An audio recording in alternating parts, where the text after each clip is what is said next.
Yesterday, I spoke in depth with a Ukrainian MP and two gentlemen who've gone above and beyond out of their own goodwill to try and help Ukrainian refugees to come here to safety.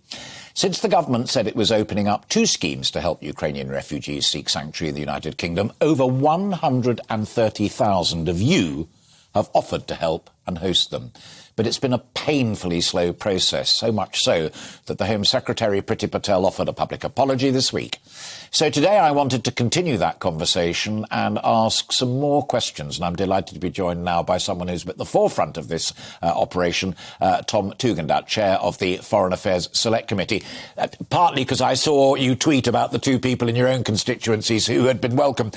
But first of all, I have to ask you two very quick questions, and that is over the Speaker's suggestion that what is needed to get out of this mess, not only the Neil Parish one, but MPs not telling the truth about what events they were at and flashing legs and all the rest of it. Is a Speaker's conference really the answer to that, Tom? Well, I certainly think a wider conversation is the answer. But let's be honest, a lot of this misogyny, I'm afraid, is the whole of society. I mean, I don't know about you, but I'm finding this really quite tiring for the simple reason that we have been here for generations now.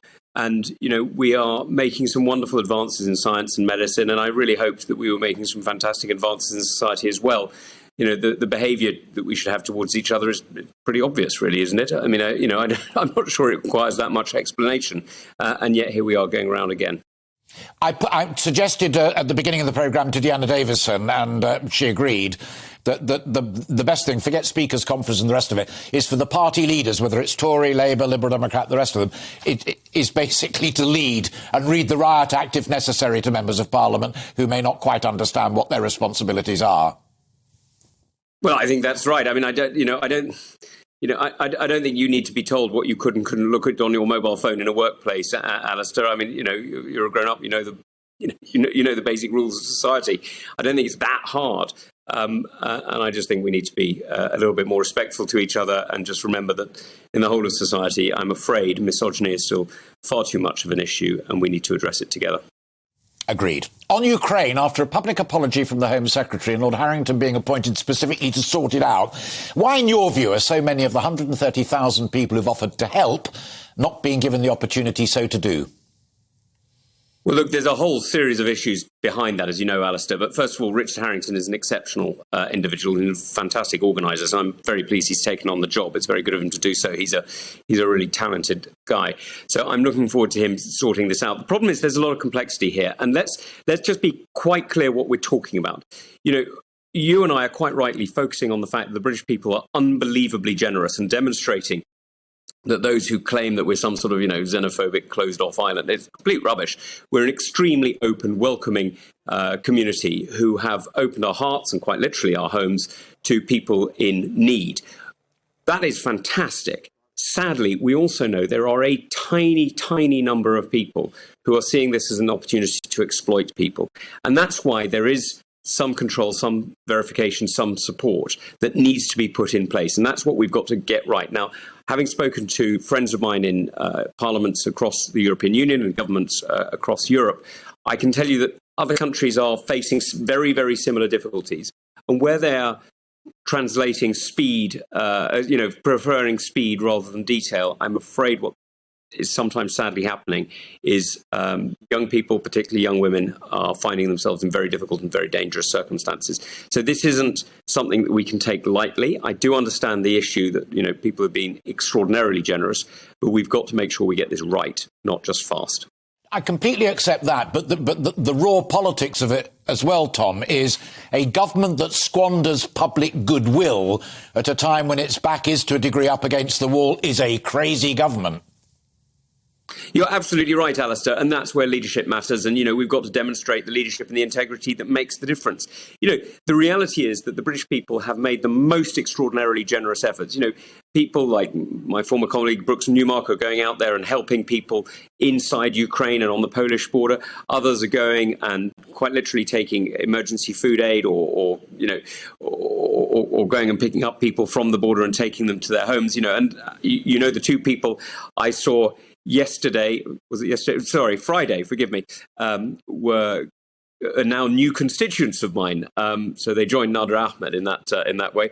They're two new constituents of mine, and I'm delighted to see them settle here with their families, their young kids, and making what both of them said to me. They hope to be very, very temporary homes here. They both want to go home as soon as possible, as you can imagine. And I think you're absolutely right. We do need to capitalise on that. But what's really inspiring, actually, is the community response in both cases. Yes, there was one person who offered a home. Yes, there's one person who completed the application form and, did the visa stuff and all the rest of it. But actually, it's an entire community. In one case, a village, in another case, a street, who have rallied round to provide, everything from an Xbox for the kids to a school place to, all the sort of things that you might need. Some of them are getting legal advice. Some of them are offering, extra support. So, the community response is truly inspiring. And I think we should celebrate the British people for the extraordinary, open, generous approach that we've had. On the fighting itself in Ukraine, we were talking to Kira Rudik yesterday, who I think is a Ukrainian MP that you are aware of as well. Yeah, she's a good friend. Very, very. She was saying it's getting a heck of a lot worse. Russia may be faltering here and there and have old maps and what have you, but Putin is poised to declare an all-out war, bring in more reservists. How troubled are you by that prospect? Well, look, I'm very concerned about it. I mean, the one thing that we know about President Putin, sadly, is that he cares nothing for the lives either of Ukrainians or indeed for young Russians. He is throwing young Russians into a meat grinder and getting them killed in extraordinary numbers, the sort of kind of numbers we haven't seen since Afghanistan or indeed in some ways since the Second World War. This is absolutely horrific. He did the same in Grozny in the Chechen War. He has done it time and time again. What we need to do is to make sure that the Ukrainian people are able to defend themselves, because they are quite literally on the front line of our freedom.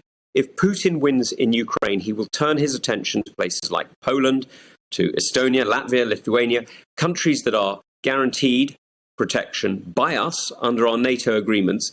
And if we were to let that fall, we'd be in real trouble. So, look, it's absolutely essential we manage to maintain the support for the Ukrainian people. I think the British people have demonstrated they're behind it. The government is certainly doing its bit, but we need to go further and do more, because this is fundamentally about our security and our peace. And if we want to be safe here in Kent, or where you are, Alistair, in London, or indeed in Glasgow or Wolverhampton, we need to make sure that our borders are safe and that we're well guarded. And we're doing that by keeping Ukraine safe. Sure. I'm going to pick out one word from that very crisp analysis, and it is the word further. Was the Foreign Secretary, and part of your committee's job is to keep an eye on what she's doing, what she's saying, and the development of policy. Was Liz right to say that Russia must be swept out of all of Ukraine? Well, I was a little surprised by that, because that's not my decision, and I don't think it's hers either. That's a decision for President Zelensky, who's demonstrated the extraordinary courage and integrity to lead his people in war. Now, it's up to him whether he decides, it's up to him and the Ukrainian people, of course, to decide what sacrifices they're willing to make for which parcel of land. That's not my decision. Now, if they decide that they wish to fight for the whole of Donetsk and Luhansk, right, that's up to them, and we should support them. If they decide to fight for the whole of Crimea, then that's up to them, and we should support them. Those are territorially, internationally recognized borders that we reckon, that nobody disputes except for the Russian Federation, because they occupied them. So we need to be absolutely clear that we will support Zelensky and President Zelensky and the Ukrainian people.